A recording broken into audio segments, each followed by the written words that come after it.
اهدنا الصراط المستقيم. Bismillahirrahmanirrahim. Assalamualaikum warahmatullahi wabarakatuh.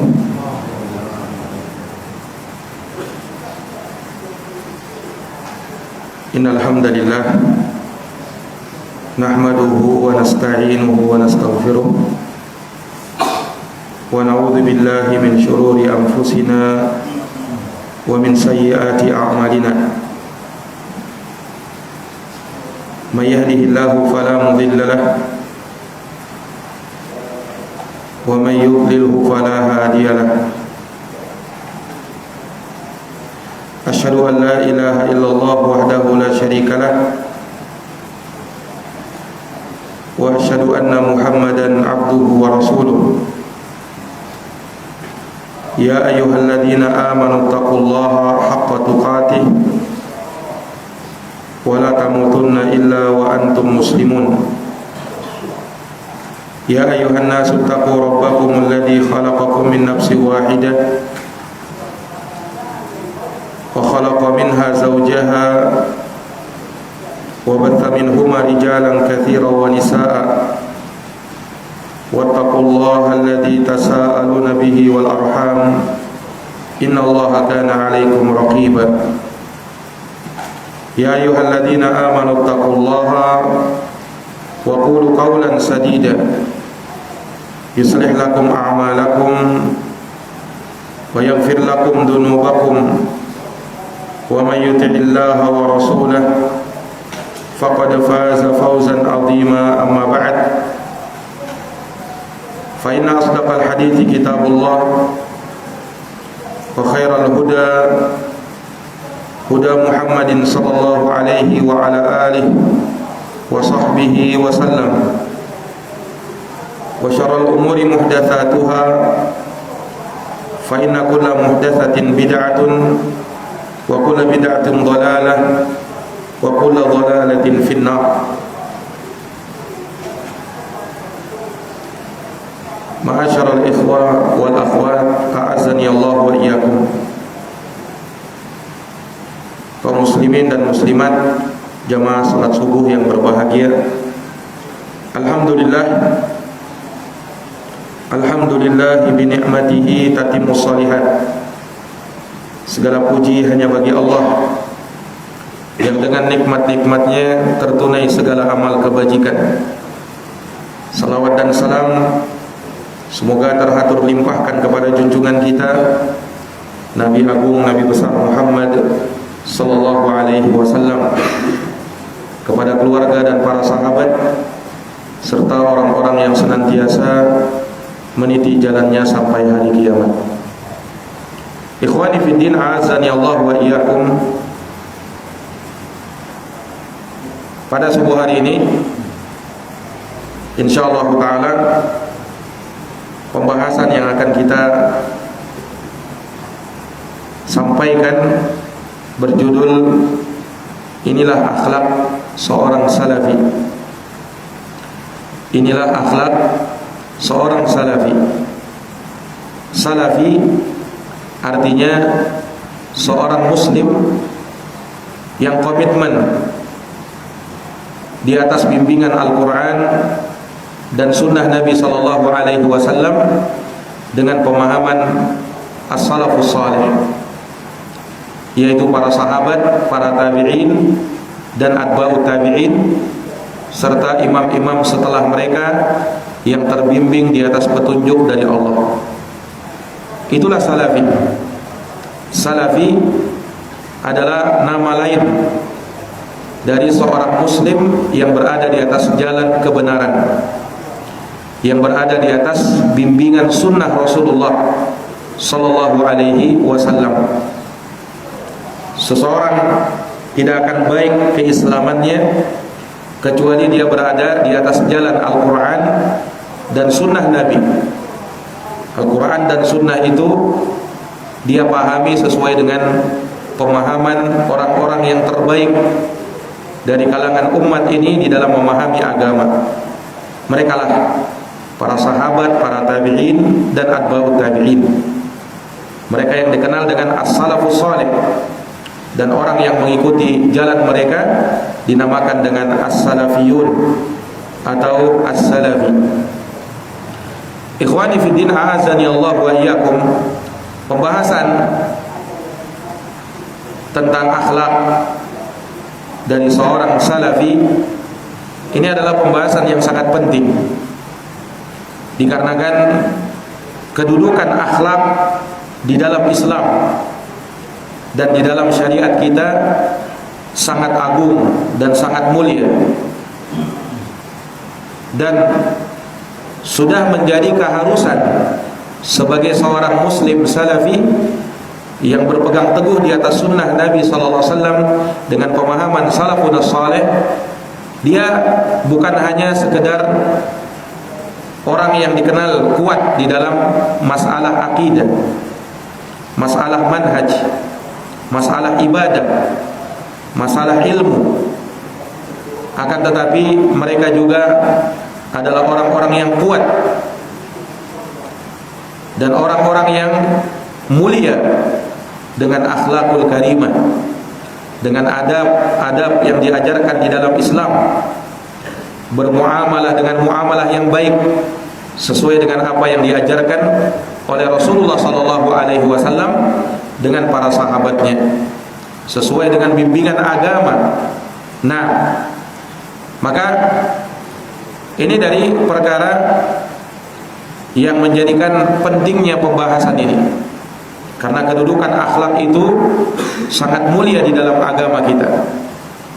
Dan juga dari sisi yang lain, banyak dari kaum muslimin secara umum dan salafiyin secara khusus, terkadang sebagian mereka kurang memahami secara rinci terkait dengan akhlak di dalam Islam dan kaidah-kaidah yang penting di dalam agama ini. Maka akhlak yang mulia yang sesuai dengan Al-Quran dan Sunnah Nabi Sallallahu Alaihi Wasallam tidak dipraktekkan secara hakiki sesuai dengan apa yang menjadi petunjuk Nabi Sallallahu Alaihi Wasallam di dalam hal tersebut. Maka butuh ada perbaikan, butuh ada teguran, butuh ada nasihat di dalam hal tersebut, tentunya agar semuanya berada di atas kebaikan, berada di atas petunjuk agama yang sahih. Nah, kemudian juga banyak dari kalangan ahlul bidah wal ahwa atau sebagian orang-orang yang memusuhi agama ini, memusuhi dakwah ini, atau bahkan dari kalangan awamun nas, dari kalangan orang-orang awam, memandang bahwasanya salafiyin, orang-orang yang berada di atas manhaj salaf, kata mereka tidak memiliki akhlak, tidak berakhlak atau kurang di dalam masalah akhlak. Nah, sehingganya mereka menuduh dakwah ini dengan dakwah yang keras, dengan dakwah yang kaku, sebab muamalah mereka dan sikap-sikap mereka, kata mereka, bukan sikap yang mencerminkan akhlak yang mulia.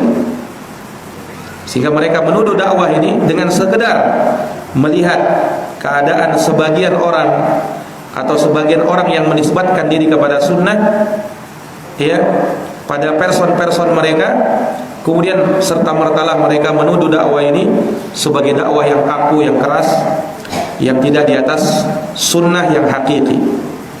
Dan tentu ini adalah sikap yang tidak bijaksana, tidak adil, ketika hanya melihat sebagian person dari orang, sebagian individu dari mereka, kemudian langsung menghukumi dakwah ahlus sunnah, dakwah salafi sebagai dakwah yang keras lagi kaku.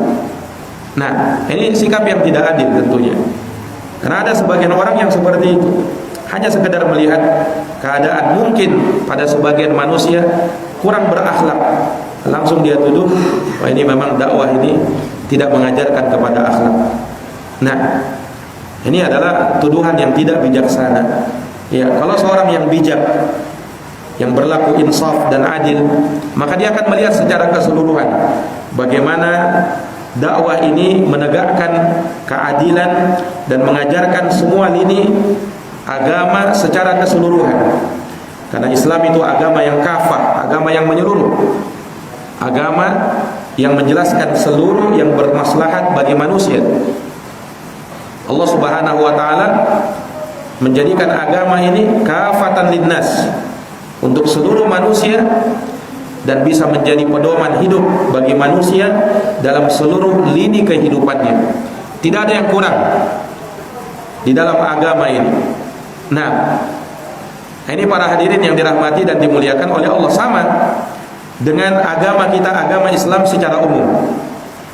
Kalau orang melihat pada sebagian kaum muslimin yang tidak berakhlak, maka mungkin tidak ada yang mau masuk ke dalam agama Islam. Karena pada sebagian kaum muslimin ditemukan ada orang-orang yang suka mencuri, ada yang suka makan riba, ada yang suka berzina, na'udzubillah, ada yang sifatnya keras lagi kaku. Dan itu didapati pada sebagian kaum muslimin. Andaikan kalau yang dilihat hanya itu saja, niscaya tidak akan ada yang mau masuk ke dalam agama Islam. Dikarenakan melihat sebagian orang seperti itu, dan itu tidak dipungkiri. Ada dari umat Islam ya yang seperti itu, tapi jangan sampai disalahkan ajarannya. Jangan sampai disalahkan tuntunannya. Jangan sampai disalahkan agamanya. Agamanya benar, agamanya hak. Inna dina indallahil Islam. Tetapi orang yang menerapkan Islam itu sendiri, nah disitulah pada person-person mereka, pada individu mereka mungkin terjadi kesalahan, terjadi penyimpangan ya, dari perkara yang wajar terjadi pada sebagian manusia. Maka demikian pula dakwah ini. Seorang yang menisbatkan diri kepada dakwah sunnah, kepada dakwah salaf, tidak mesti mereka baik dalam semua hal. Terlalu banyak kekurangan-kekurangan dari sana dan dari sini. Tetapi kalau kita berlaku insaf dan adil, kita lihat ajarannya, kita lihat apa yang didakwahkannya. Jangan melihat kepada orang, tetapi melihat kepada apa yang diajarkan di sana. Sebab kalau melihat kepada orang, maka tidak ada orang yang luput dari yang namanya dosa dan kesalahan. Allah Subhanahu wa taala berfirman di dalam hadits qudsi, ya ibadi innakum tukhti'una bil-laili wan-nahar. Wahai hamba-hambaku, sesungguhnya kalian bersalah siang dan malam. Dan Rasulullah SAW bersabda, kullu bani Adam khata'. Setiap anak cucu Adam itu punya salah, artinya punya dosa dan kesalahan.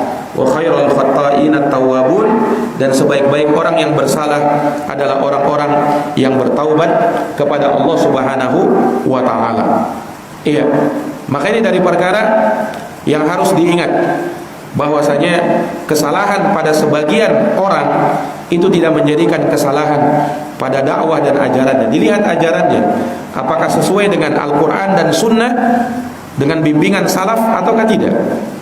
Apabila tidak sesuai dengan bimbingan Al-Quran dan Sunnah, dengan ajaran salafun as-salih, maka itulah dakwah yang keliru dan menyimpang. Tetapi kalau dakwanya sesuai dengan Al-Quran dan Sunnah, nah, dengan pemahaman salafun as-salih, itu yang diajarkan. Namun pada sebagian yang diajari ada kekurangan, baik dari sisi akhlak, ibadah, dan lain sebagainya, maka jangan salahkan ajarannya, jangan salahkan tuntunannya, tapi salahkan orang yang belum tuntas dalam mengamalkan dan belum sempurna di dalam mengamalkan ajaran dan syariat tersebut. Nah, ini para hadirin yang dirahmati dan dimuliakan oleh Allah. Maka inilah yang menjadi dorongan bagi kita untuk mengkaji pembahasan ini dengan tema dan judul inilah akhlak seorang salafi. Ikhwani fid din, a'azani Allahu wa iyyakum. Sebenarnya pembahasan ini adalah pembahasan yang luas, pembahasan yang cukup panjang.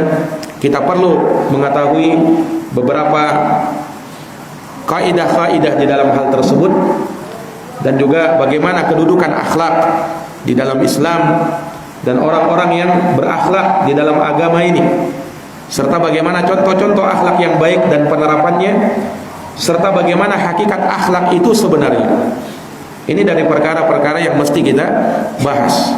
Nah, terkait dengan kedudukan akhlak di dalam agama, maka akhlakul karimah ini merupakan sifatnya para nabi dan para rasul, merupakan perangainya mereka dan sifat utama yang ada pada diri mereka.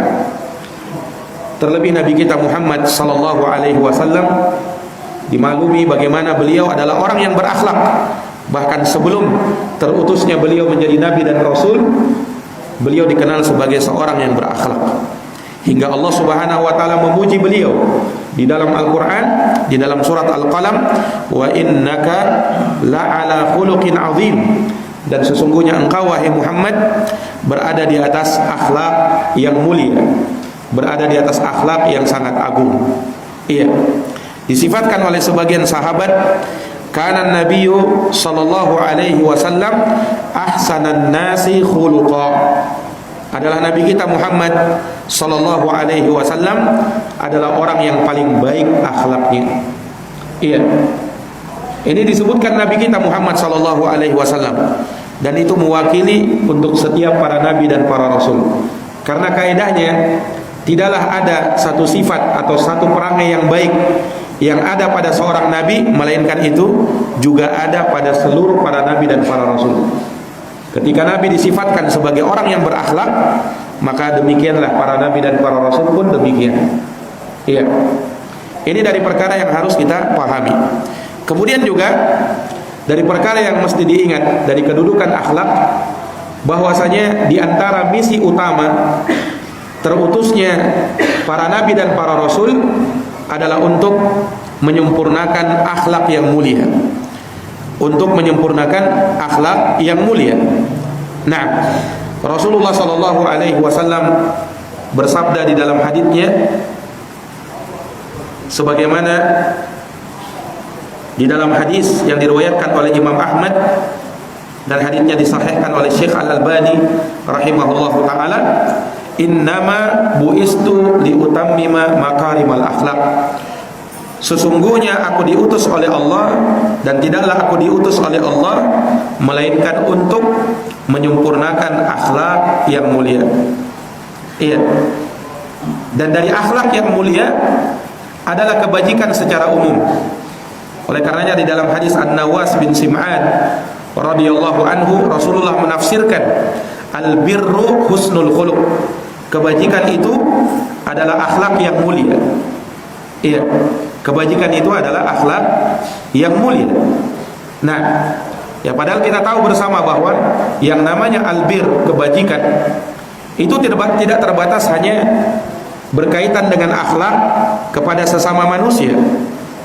Akan tetapi yang namanya albir, kebajikan, itu mencakup perkara agama secara keseluruhan, baik dalam masalah keimanan, masalah akidah, kemudian masalah ibadah, masalah akhlak dan muamalah, dan semua pembahasan-pembahasan agama. Iya, itu dibahas di dalam albir. Nah, dan memang secara umum akhlak itu tidak terbatas pada hubungannya kepada sesama manusia, tetapi ada akhlak kepada Allah Subhanahu wa taala, ada akhlak kepada Rasulullah sallallahu alaihi wasallam, dan ada akhlak kepada sesama manusia. Nah, jadi jangan sampai dipahami akhlak itu hanya terbatas interaksi kita kepada manusia, tetapi interaksi kita kepada Allah itu pun bagian dari akhlak seorang muslim. Iya. Ikhwani fiddin, a'azani Allahu wa iyyakum. Kemudian akhlak itu dia merupakan amalan yang paling berat timbangannya nanti pada hari kiamat. Di dalam hadis riwayat Imam Tirmidzi dari sahabat Abu Darda radhiyallahu anhu, Rasulullah pernah bersabda, "Ma min syai'in asqalu fil mizani asqalu fi mizanil mu'min yaumal qiyamah min husnil khuluq." Tidak ada sesuatu apapun yang lebih berat di dalam timbangan seorang mukmin pada hari kiamat melebihi akhlak yang mulia. Ini menunjukkan bahwasanya di antara amalan yang paling berat dalam timbangan adalah akhlak yang baik, akhlak yang mulia. Iya. Bahkan akhlak yang mulia ini adalah amalan yang paling banyak memasukkan manusia ke dalam surga. Sebagaimana dalam hadis Abu Hurairah yang diriwayatkan oleh Imam Tirmidzi, Rasulullah pernah ditanya tentang amalan yang paling banyak memasukkan manusia ke dalam surga. Maka Rasulullah sallallahu alaihi wasallam bersabda, "Taqwallahi wa husnul khuluq." Amalan yang paling banyak memasukkan manusia ke dalam surga adalah takwa kepada Allah dan akhlak yang mulia. Dan Nabi ditanya, apa saja yang paling banyak memasukkan seseorang ke dalam neraka? Maka Rasulullah bersabda, al-famu wal faraj. Yang paling banyak memasukkan seseorang ke dalam neraka adalah karena sebab mulutnya dan kemaluannya. Karena sebab mulutnya dan karena sebab kemaluannya. Nah, maka ini dari kedudukan akhlak. Dari kedudukan akhlak, ya, ternyata yang paling banyak memasukkan orang ke dalam surga adalah akhlak. Nah, kemudian bagaimana kedudukan orang-orang yang berakhlak itu? Orang yang berakhlak, seorang muslim yang berakhlak, maka kedudukannya sangat mulia. Bahkan dia menjadi manusia yang terbaik di dunia ini. Disebutkan di dalam hadis Abdullah bin Amr bin al-As yang diriwayatkan oleh Imam Al-Bukhari dan Imam Muslim, Rasulullah pernah bersabda, "Inna min khiyarikum ahsanakum akhlaqa." Sesungguhnya orang terbaik di antara kalian adalah yang paling baik akhlaknya. Sesungguhnya orang yang terbaik di antara kalian adalah yang paling baik akhlaknya. Iya. Dan orang yang baik akhlaknya itu menunjukkan kesempurnaan iman yang ada pada diri seseorang. Semakin baik imannya, maka akan semakin baik pula akhlaknya. Rasulullah bersabda dalam hadis riwayat Imam Tirmidzi dari sahabat Abu Hurairah radhiyallahu an, "Akmalul mu'minina imanan ahsanuhum khuluqa." Orang mukmin yang paling sempurna akhlaknya atau orang mukmin yang paling sempurna imannya adalah orang mukmin yang paling baik akhlaknya. Orang mukmin yang paling baik akhlaknya. Bahkan dengan akhlak yang mulia ini, seseorang bisa mendapatkan derajat orang yang qiyamul lail semalam suntuk dan orang yang berpuasa terus menerus di siang hari. Sebagaimana dalam hadits Aisyah radhiyallahu anha yang diriwayatkan oleh Imam Abu Daud, Rasulullah pernah bersabda, "Innal mu'mina la yudriku bi husni khuluqih darajatas sha'imal qa'im." Darajatas sha'imil qa'im. Sesungguhnya seorang mukmin dengan akhlak mulia yang ada pada dirinya, dia akan mendapatkan dan bisa mencapai derajat orang yang qiyamul lail dan orang yang berpuasa di siang hari. Orang yang berpuasa di siang hari. Dengan apa? Dengan akhlak yang mulia. Ya, walaupun tidak dipahami bahwa kalau sudah berakhlak tidak perlu sholat, tidak perlu puasa, karena bisa didapati dengan akhlak. Tentu tidak dipahami seperti itu. Akan tetapi hadits ini memberikan penyamaan antara keutamaan dan pahala orang yang berakhlak dengan orang yang melakukan ibadah kepada Allah, qiyamul lail ataukah berpuasa di siang hari. Dan ini para hadirin yang dirahmati dan dimuliakan oleh Allah Subhanahu wa taala. Iya. Dan orang yang berakhlak itu dijamin oleh Nabi sallallahu alaihi wasallam dengan surga, bahkan dijamin dengan rumah di dalam surga yang paling tinggi. Ini orang yang berakhlak, dijamin oleh Nabi dengan rumah yang paling tinggi di dalam surga. Dalam hadis Abu Umamah Al-Bahili yang diriwayatkan oleh Imam Abu Daud, Rasulullah pernah bersabda, "Ana za'imun bi baitin fi rabadil jannah liman tarakal mira wa in kana muhiqqa." Aku menjamin dengan rumah di pelataran surga bagi orang yang meninggalkan debat sekalipun dia berada di atas kebenaran. Wa bi baitin fi wasatil jannah liman tarakal kadhib wa in kana maziha. Dan aku jamin dengan rumah di tengah surga bagi orang yang meninggalkan dusta walaupun cuman bercanda. Wa bi baitin fi a'lal jannah liman hasuna khuluquh. Dan aku jamin dengan rumah di dalam surga yang paling tinggi bagi orang yang baik akhlaknya. Perhatikan bahwa orang yang baik akhlaknya dijamin oleh Nabi sallallahu alaihi wasallam dengan rumah yang paling tinggi di dalam surga. Nah, ini para hadirin yang dirahmati oleh Allah, menunjukkan bahwa mereka bukan sekedar masuk surga, tetapi mereka masuk surga dan berada di atas surga yang paling tinggi.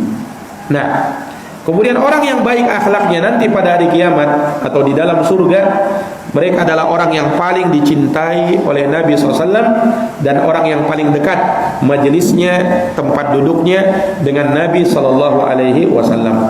Nah, ini lebih tinggi lagi kedudukannya, karena kedudukan Nabi di dalam surga kedudukan yang paling tinggi. Dan sementara orang yang berakhlak itu paling dekat kedudukannya dengan Nabi sallallahu alaihi wasallam. Dalam hadis Jabir bin Abdullah yang diriwayatkan oleh Imam Tirmidzi, Rasulullah bersabda, "Inna min ahabbikum ilayya wa aqrabikum minni majlisa yaumal qiyamah ahasinakum akhlaqa." Sesungguhnya orang yang paling aku cintai dan yang paling dekat tempat duduknya denganku pada hari kiamat adalah orang yang paling baik akhlaknya. Adalah orang yang paling baik akhlaknya. Nah, ini dari perkara yang mesti kita pahami. Iya, dari kedudukan akhlak dan kedudukan orang yang berakhlak. Ini yang akan memberikan motivasi bagi kita untuk mengusahakan akhlak tersebut dan berupaya untuk bisa berakhlak dan menerapkan akhlak di dalam kehidupan kita, di dalam bermasyarakat kita, di dalam bertetangga kita, dan di dalam kehidupan kita baik di luar rumah maupun di dalam rumah. Nah, dan di sana ada kaidah-kaidah yang dijelaskan oleh para ulama seputar akhlak. Iya, dan ini dari perkara yang bisa membuat kita lurus di dalam berakhlak. Iya, berakhlak itu kata para ulama husnul khuluq wifqa syara'. Berakhlak itu harus sesuai dengan bimbingan syariat. Berakhlak itu harus sesuai dengan bimbingan syariat. Artinya berakhlak bukan menyesuaikan dengan keadaan masyarakat atau selalu mengikuti adat istiadat mereka. Tetapi orang yang berakhlak itu adalah orang yang berada sesuai dengan bimbingan syariat di dalam akhlak. Kenapa seperti itu?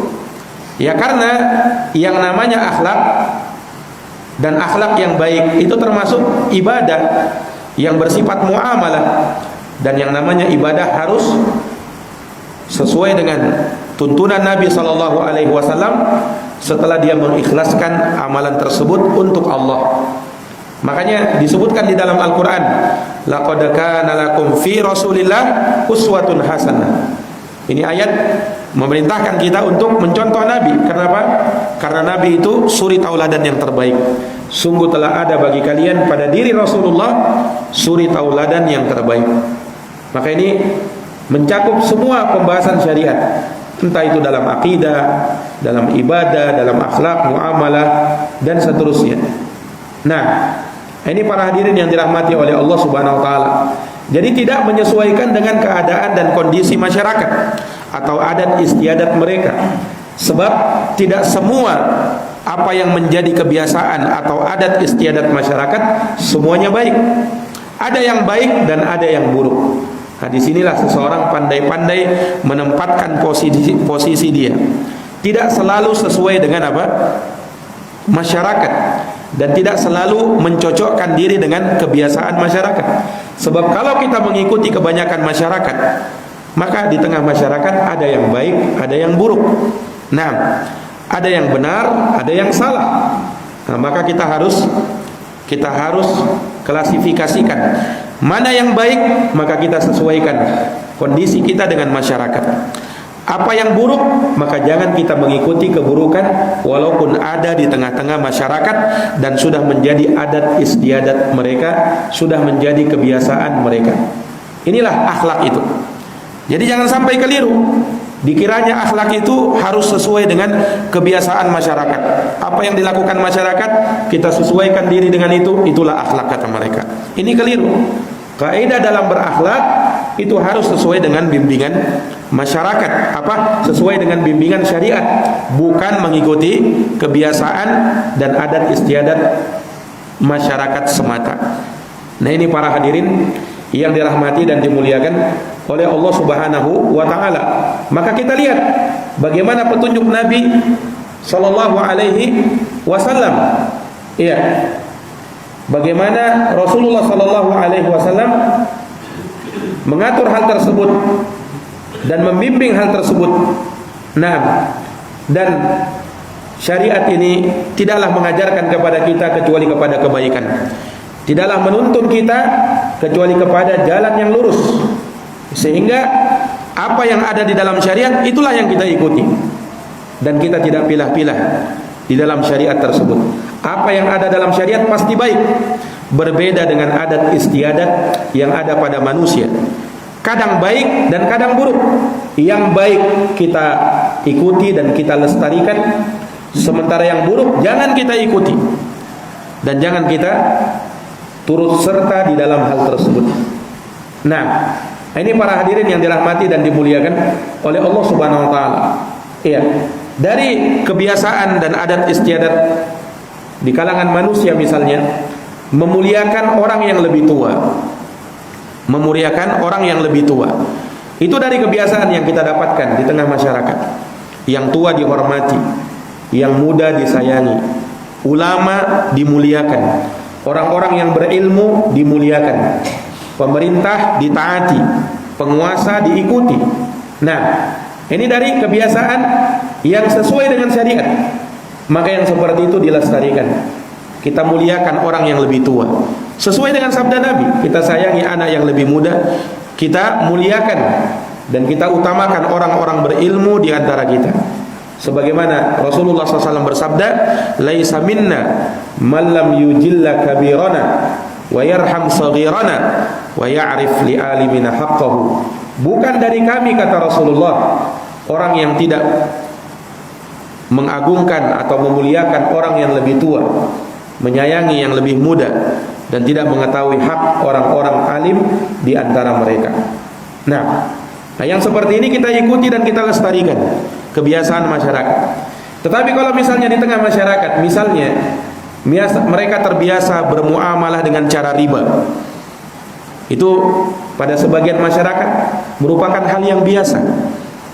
Iya, bukan menjadi aib di tengah-tengah mereka, hal yang biasa, bahkan seakan-akan tidak berdosa. Nah, apakah dengan menjadi kebiasaan masyarakat seperti itu, kemudian kita lantas mengikutinya? Kita pun bermuamalah dengan muamalah riba dikarenakan kebiasaan manusia seperti itu? Tentu tidak. Riba adalah riba dan dia diharamkan di dalam agama. Nah, maka tidak boleh untuk kita mengikuti kebiasaan yang seperti itu. Atau misalnya dari kebiasaan manusia, misalnya di suatu tempat mereka terbiasa putri-putri mereka tidak berjilbab, misalnya tidak menggunakan hijab. Ya, di suatu kampung misalnya tidak ada yang berhijab, tidak ada yang berjilbab misalnya. Nah, apakah lantas kita mengikuti kebiasaan masyarakat? Kita pun ya, wanita-wanita kita tidak berjilbab dikarenakan ikut kebiasaan masyarakat. Nah, ini tentu tidak benar. Nah, ini menunjukkan bahwasanya akhlak itu tidak selalu mengikuti tidak selalu mengikuti kebiasaan masyarakat, tetapi ikuti bimbingan syariat. Apa yang ada di masyarakat ditimbang sesuai dengan bimbingan syariat. Apa yang sesuai syariat kita perlu lestarikan. Apa yang tidak sesuai dengan syariat maka tidak boleh untuk kita ikuti dan kita lestarikan. Nah, ini para hadirin yang dirahmati dan dimuliakan oleh Allah. Nah, demikian pula misalnya memuliakan kedua orang tua. Di tengah masyarakat kita, memuliakan kedua orang tua merupakan dari perkara yang menjadi kebiasaan, menjadi adat istiadat. Itu diatur. Jangankan seorang muslim, seorang kafir pun paham harus kita hormat sama orang tua, harus kita muliakan kedua orang tua kita. Nah, ini dari adat istiadat masyarakat yang perlu kita lestarikan. Karena sesuai dengan syariat, memuliakan orang tua dan berbakti kepada kedua orang tua. Wa'budullaha wa la tusyriku bihi syai'a wa bil walidaini ihsana. Sembahlah Allah dan jangan kamu menyekutukannya dengan sesuatu apapun, dan berbuat baiklah kepada kedua orang tuamu.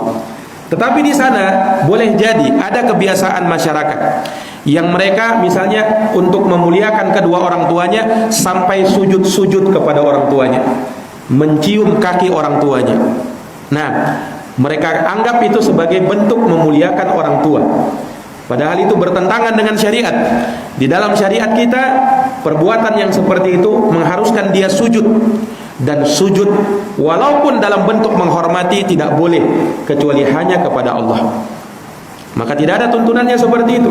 Kalau itu menjadi kebiasaan masyarakat sampai sujud-sujud di kaki orang tuanya, mencium kaki orang tuanya, itu bukan bagian dari agama.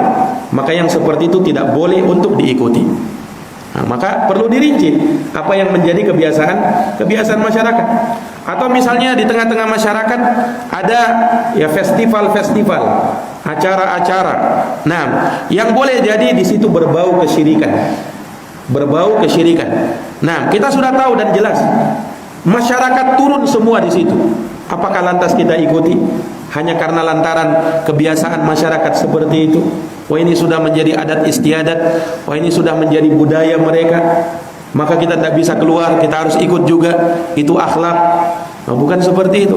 Kalau kita tahu itu adalah kesyirikan, ada acara atau festival kesyirikan, maka jangan kita ikuti, karena itu tidak sesuai dengan tuntunan syariat.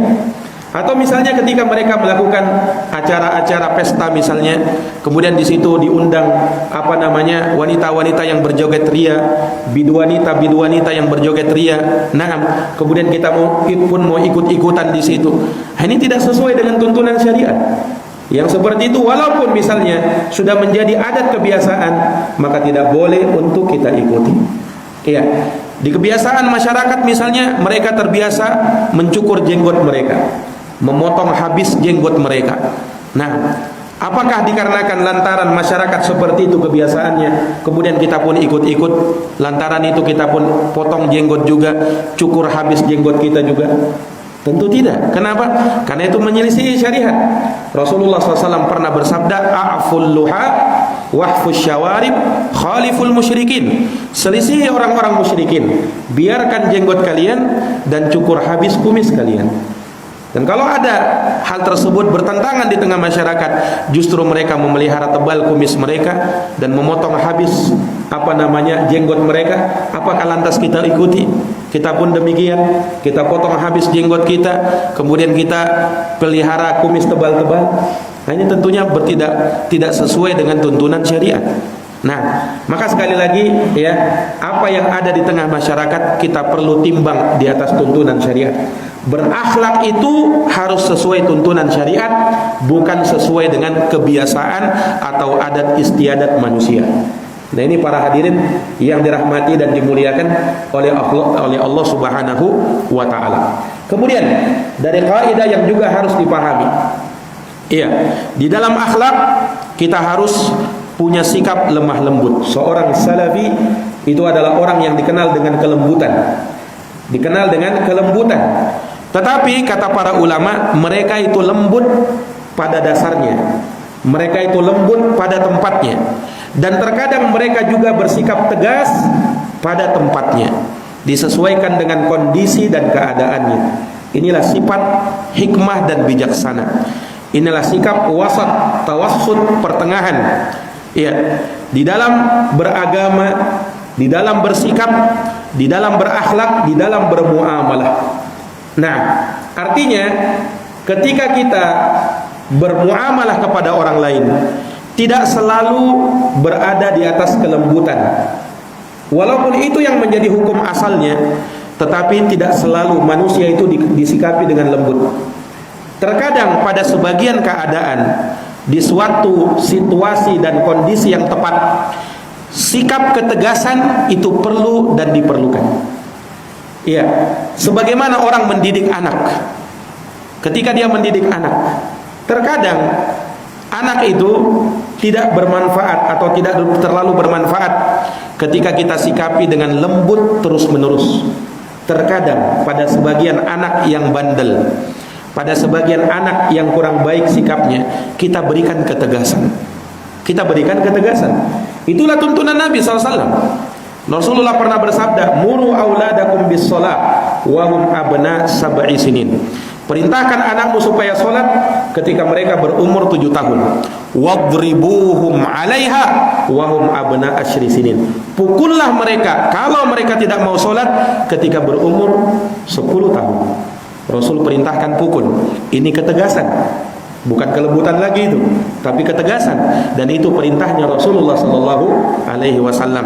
Memukul anak itu bagian dari tuntunan, tetapi dorban ghairu mubarrih, pukulan yang tidak mencederai, pukulan yang tidak membabi buta, pukulan pendidikan, pukulan sekadarnya hanya untuk memberikan peringatan.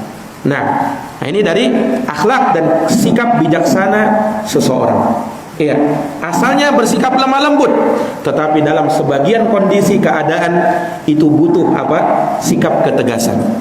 Syekhul Islam menggambarkan seorang muslim dengan muslim yang lain itu ibarat dia satu tangan dengan tangan yang lainnya. Ibarat satu tangan dengan tangan yang lainnya. Artinya kedua telapak tangan ini ketika misalnya kotor, ketika kotoran itu ada pada tangan kita, maka kita cuci. Cara mencucinya bagaimana? Kita sapu seperti ini. Biasa saja, lembut. Tetapi pada sebagian kotoran yang kadang melengket atau terlalu banyak, tidak cukup kita sekedar apa? Sekedar lembut seperti ini. Tapi bagaimana caranya? Kita mungkin agak sedikit gosok seperti ini.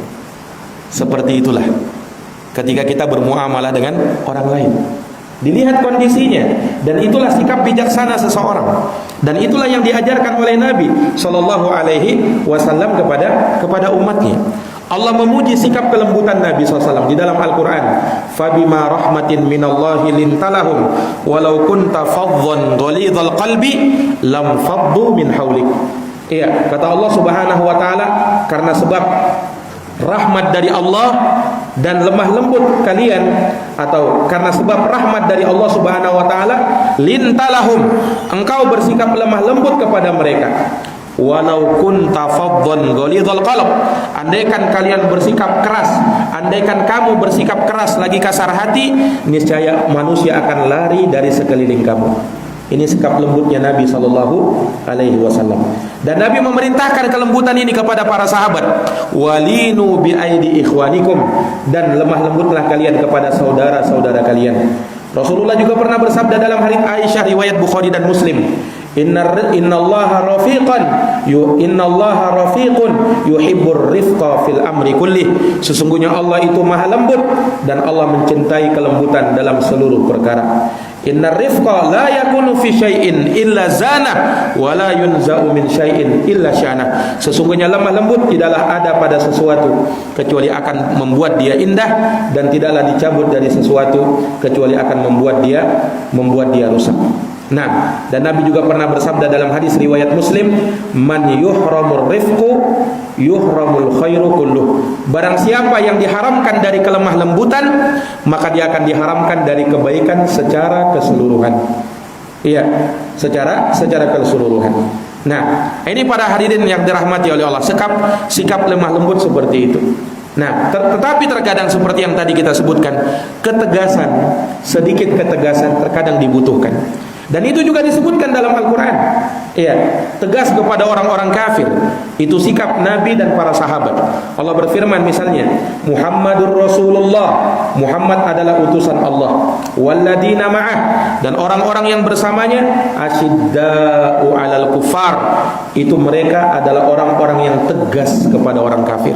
Ruhama'u bainahum, mereka bersikap lemah lembut dan kasih sayang kepada sesama mereka, sesama muslim. Iya. Nah, ini para hadirin yang dirahmati dan dimuliakan oleh Allah. Jadi terkadang sikap ketegasan itu juga diperlukan. Tetapi ingat, jangan sampai kebablasan. Tegas terus dia, keras terus dia, kaku dia di dalam bersikap. Nah, ini yang seperti ini tidaklah dituntunkan di dalam agama, tetapi pada porsinya, sesuai dengan kondisinya, sesuai dengan sikonnya. Itu perlu ditimbang dan diperhatikan. Kepada sebagian ahlul bidah, orang-orang yang menyimpang, terkadang butuh apa? Butuh ditegasi. Sikap tegas kita dengan tidak mendengarkan dari mereka, jauh dari majelis mereka, mentahdir dan memperingatkan manusia dari mereka, dari pemikiran-pemikiran yang menyimpang. Nah, ini dari akhlak juga. Jadi jangan sampai dikatakan ketika ada orang yang memperingatkan manusia dari kejelekan, dari bahaya pemikiran menyimpang, kemudian dikatakan, oh ini orang tidak berakhlak. Nah, ini orang yang tidak punya akhlak. Kalau dia berakhlak, dia mengajarkan kebaikan saja terus. Nah, tidak perlu menyinggung-nyinggung keburukan. Ini orang yang tak paham tentang agama. Agama itu perlu diterangkan kebaikan supaya dilakukan, dan perlu diterangkan keburukan supaya dihindari. Iya, makanya ada prinsip agama amar ma'ruf nahi mungkar. Apa itu amar ma'ruf nahi mungkar? Kita perintahkan manusia kepada yang ma'ruf, dan jangan lupa larang manusia dari kemungkaran. Nah, kebanyakan di tengah masyarakat kita hanya dikedepankan amar ma'ruf saja. Amar ma'ruf luar biasa, tapi mana nahi mungkarnya? Mana upayamu melarang dari kemungkaran? Nah, yang namanya kemungkaran itu ada pada kesyirikan, ada kepada bid'ah, ada pada kemaksiatan kepada Allah Subhanahu wa taala. Manusia perlu diingatkan dari hal tersebut. Nah, sebagaimana Nabi SAW, Nabi memperingatkan manusia dari pemikiran yang menyimpang. Nabi SAW mengingatkan dari Qadariyah. Mereka itu kata Nabi, majusu hadihil ummah, majusinya umat ini. Orang-orang Qadariyah itu yang menyimpang dalam masalah takdir. Tentang Khawarij, kaum teroris, mereka-mereka yang menyimpang dalam agama ini, yang suka mengkafir-kafirkan kaum muslimin, yang menyimpang dari agama. Kata Nabi apa? Hum kilabun nar, kilabun nar, kilabun nar. Mereka itu anjing-anjingnya api neraka. Mereka itu anjing-anjingnya api neraka. Mereka itu anjing-anjingnya api neraka. Oh, ini kalau disebut di sekarang ini, orang bilang apa? Wih, keras sekali ini. Padahal itu Nabi yang bilang. Nah, Nabi yang bilang yang seperti itu. Khawarij bukan orang kafir. Dia masih muslim tetapi punya pemikiran yang menyimpang. Tapi Nabi sebut apa? Anjing-anjing api neraka. Itu kira-kira lembut atau tegas itu? Hah? Nah, itu kan ketegasan. Nah, ini sisi yang kadang kurang dipahami oleh manusia. Terkadang manusia hanya menggambarkan sikap lembutnya Nabi. Oh, Nabi itu lembut orangnya. Betul yang seperti itu. Itu tidak diingkari. Tapi Nabi juga kadang bersikap tegas kepada sebagian sahabat. Nabi bersabda kepada Mu'ad bin Jabal ketika mengimami manusia terlalu panjang. Kata Nabi apa? Afattanun anta ya Mu'ad. Hai Mu'ad, apakah kamu ini pembuat fitnah? Nabi kira-kira itu lembut atau tegas? Tegas. Apakah kamu itu pembuat fitnah wahai Mu'ad? Kepada Abu Dar, ketika Abu Dar menghina seseorang, maka Rasul mengatakan, ya Abu Dar, innaka mru'um fika jahiliyah. Wahai Abu Dar, sesungguhnya di mulutmu itu ada perkara jahiliyah. Itu tegas atau lembut Nabi? Tegas. Dan masih banyak lagi sikap-sikap yang lain dari Nabi SAW. Jadi jangan sampai disalahpahami. Nah, sebagian orang mengira yang namanya dakwah itu lembut saja, tidak ada tegas-tegasnya. Yang namanya bermuamalah itu ya satu sikap saja. Nah, betul memang asalnya di dalam muamalah kita, dakwah kita asalnya ya itu lemah lembut. Nah, kelembutan yang kita tampakkan, tetapi dalam kondisi tertentu, dalam perkara-perkara tertentu itu kadang dibutuhkan ketegasan. Itu tidak bisa dipungkiri. Makanya para ulama dalam rangka menjaga syariat ini, ada orang-orang yang menyimpang, yang mereka keras kepala di situ, yang mereka tidak mau sekedar dilembuti, tetapi butuh ditegasi. Ada yang seperti itu para hadirin yang dirahmati dan dimuliakan oleh Allah. Nah, yang seperti itu tidaklah menafikan akhlak. Yang seperti itu tidaklah menafikan apa? Menafikan akhlak. Justru itulah akhlak. Ya, sikap tawassut, sikap pertengahan. Nah, dan itulah orang yang paling berakhlak dan mengerti akhlak itu bagaimana. Sikap yang namanya hikmah. Hikmah itu kata para ulama apa? Waq'u syai' fi mawdi'ih. Pandai meletakkan sesuatu pada tempatnya. Pandai meletakkan sesuatu pada tempatnya. Di mana tempatnya dia harus lembut, dia lembut. Di mana tempatnya dia mesti tegas, dia tegas. Nah, ini para hadirin yang dirahmati oleh Allah. Andaikan tidak ada ketegasan dalam agama ini, tidak akan ada yang namanya jihad fisabilillah. Ya kan? Andaikan tidak ada sikap ketegasan di dalam agama ini, tidak akan ada yang namanya jihad fisabilillah. Tidak perlu Nabi jihad, Pak.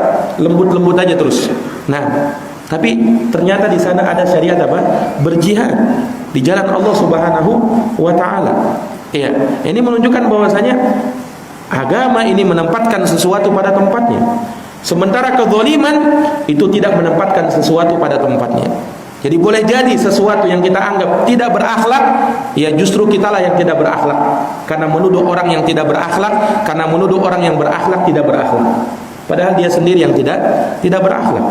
Nah, ini para hadirin yang dirahmati oleh Allah. Makanya akhlak itu pahami, pelajari dia dengan sebenar-benarnya. Jangan hanya tahu akhlak itu muamalah kita kepada sesama muslimin, lembut kepada sesama orang, begini dan begitu. Bukan hanya itu. Banyak pelajaran akhlak itu. Itu harus kita pahami, harus kita pelajari. Kalau kita hanya sekedar memahami akhlak terbatas pada ini dan itu kita belum sempurna ilmu kita dalam hal tersebut. Nah, ini dari perkara yang harus kita pahami. Nah, makanya sikap ketegasan Ahlus Sunnah terkadang dakwah salafiyah bersikap tegas, jangan dipahami bahwa Ahlus Sunnah itu kurang akhlaknya. Betul, memang mungkin ada pada sebagian orang yang menisbatkan diri kepada sunnah dan dakwah salaf ini, ada sedikit dari mereka yang kurang memahami atau sikapnya kurang tepat dalam hal tersebut, atau kita katakan masih kurang ilmunya dalam hal itu. Nah, maka yang seperti itu ada pada seseorang, ada pada beberapa orang, tetapi tidaklah menjadi hakim bagi kita untuk memutuskan semua orang yang ada di situ seperti itu keadaannya. Wallahi tidak seperti itu.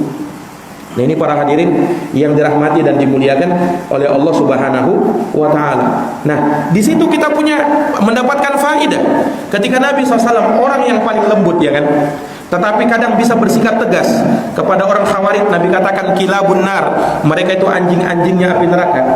Ini kita bisa mendapatkan faedah bahwasanya kelompok ini betul-betul kelompok yang harus kita jauhi. Nah, kelompok yang kita harus jauhi. Dan terkadang kita bersikap tegas kepada mereka. Iya, terkadang kita bersikap tegas kepada mereka. Kenapa? Terkadang kelembutan itu tidak bermanfaat bagi mereka. Nah, ini para hadirin yang dirahmati dan dimuliakan oleh Allah. Maka kembalinya lagi kepada kaidah yang pertama tadi.